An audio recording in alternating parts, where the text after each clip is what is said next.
I'm pregnant with quadruplets, and my husband is forcing me to get an abortion so he can be with his true love. I signed the papers in tears. My heart is dead. I'm standing outside the hospital holding my ultrasound. My mind is blank and my palms are sweaty. Because the report shows 4 babies. The sun is so bright I can't see what's ahead. Someone calls my name, it's Soo-won. My mother-in-law always says she's the one fit to be Mrs. Liu. She's dressed to the nines, holding an expensive bag, her eyes fixed on my belly. I don't want to deal with her and try to leave, but she blocks my way. She sees my ultrasound and laughs, saying I'm trying to trap Lu Jingchuan with a baby, that I'm nothing but a decoration in the Liu family. I grip the report so hard my knuckles turn white. I'm furious and heartbroken. I knew the Liu family never liked me, but I didn't expect it to be this blatant. Soo-won says Lu Jingchuan took her to Paris for Fashion Week last month, and they're going skiing in Switzerland this weekend. He's never even had a meal with me. She lowers her voice and says he's never touched me, and that my mother-in-law is just waiting for my dad's business to fail so she can kick me out. I feel a chill run through me. So that's all I am to them, a decoration. This marriage was just a business deal. Soo-won sees how pale I look, smirks, and wipes the hand that touched me. She tells me to leave on my own, says Lu Jingchuan might throw me some money so I don't get humiliated when they kick me out. After she leaves, I'm standing in the sun but feel cold. That ultrasound I was holding onto with a little bit of hope now feels like a weight on my chest. I'm a complete joke. Nobody in the Liu family cares about me. They're just waiting to kick me out. Just when I'm about to break, my phone rings. It's Lu Jingchuan. I open it numbly. Just 6 words. 100 million. Divorce. No name, no extra words. Cold. Just like him. But when I read it, I actually feel relieved. Almost happy. This is my way out. Everything Soo-won said is still ringing in my ears, but I don't care anymore. 100 million is enough for me and my babies to live on. My hands shake as I type back, okay, send the agreement, I'll sign. Lu Jingchuan replies immediately, tomorrow 10 a.m., lawyer Zhang will bring the papers. I put my phone away, glance back at the hospital, tuck the ultrasound close to me, and put my hand on my belly. I feel a strong resolve. Don't be scared, little ones. We're not staying in this cold house. Mommy's gonna give you a good life. Back at the Liu family villa, I head straight upstairs to pack. I don't have much. I can't even fill 1 suitcase. I don't take any of the jewelry or clothes the Liu family gave me. If I'm leaving clean.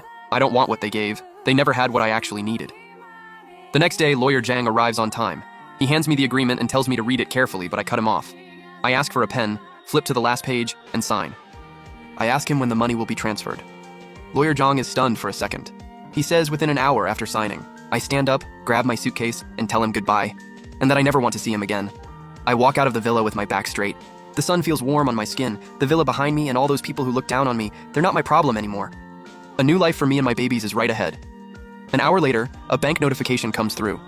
I stare at the string of zeros in my balance and it feels amazing. I don't go to the airport. I go straight to the most expensive luxury building in the city and buy a place in cash. Standing by the floor-to-ceiling window, looking at the city below, I let out a long sigh.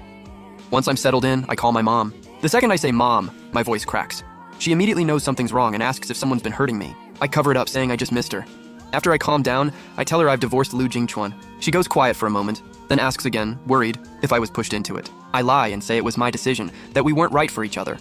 She immediately says she supports me, that she never trusted him anyway, and tells me to come home. I tell her the money is from the divorce settlement. She finally relaxes and says she'll come stay with me tomorrow. After we hang up, I feel a warmth in my chest. In the end, family is what matters most. I'm starting to feel good, but at the Liu house, things are falling apart. Lu Jingchuan is abroad for meetings and his phone is with his assistant. But that assistant was placed there by his childhood friend, Fang Qing. Fang Qing has always had her eye on the Mrs. Liu title. Ever since I married in, she's been scheming behind my back. She's got my mother-in-law and sister-in-law wrapped around her finger, constantly making my life miserable. That text about the divorce? It wasn't from Lu Jingchuan. Fang Qing took his phone and sent it herself. She thought I'd freak out and refuse to sign.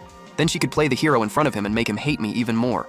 She never expected me to just say yes. A maid panics and runs to tell my mother-in-law that I left with just 1 suitcase and left all the designer jewelry at home. My mother-in-law rips off her face mask, her expression drops, and she storms straight into my room. My side of the walk-in is empty. The jewelry is still sitting in its boxes. On the vanity, the black card Lu Jingchuan gave me, with no spending limit, is sitting under a note with my birthday as the pin. I never even used it. She picks up the card, her face going from pale to red. She always assumed I married into the family for the money and kept a close eye on me. But I didn't take a cent from them. I didn't even touch what she saw as a handout. It's like a slap in her face. She's so angry she throws the card on the floor.